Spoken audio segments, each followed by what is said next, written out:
una serie di incontri che organizza il CPIA itineranti per diversi centri della provincia su sicurezza, legalità. Parliamone.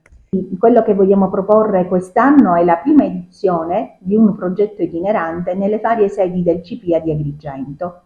Il nostro progetto si intitola Viva la legalità e scegli la vita e già dalla locandina, che è stata molto ben curata, si nota che chi è dipendente non può essere in salute.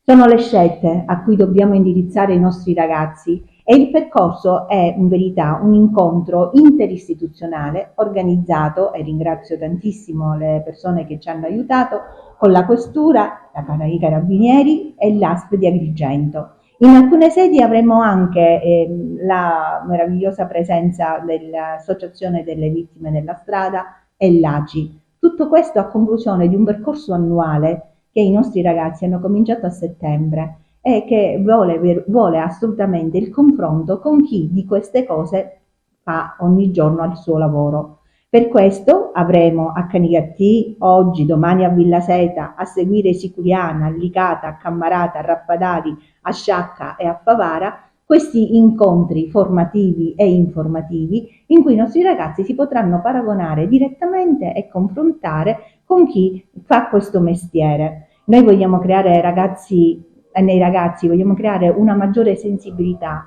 nei confronti del loro essere responsabili cittadini nella società in cui vivono, sia essa nel comune di Agrigento piuttosto che in un altro. Il CPA ha questo importante compito, dare una chance a chi qualche tempo fa non ha potuto fare delle scelte più oculate, ma soprattutto creare una coscienza responsabile e costruttiva nel territorio. Vi aspettiamo, gli incontri sono aperti a tutta la popolazione, avremo anche il piacere di avere tra di noi il prefetto, il questore, i sindaci e gli assessori della pubblica istruzione di tutti i comuni interessati.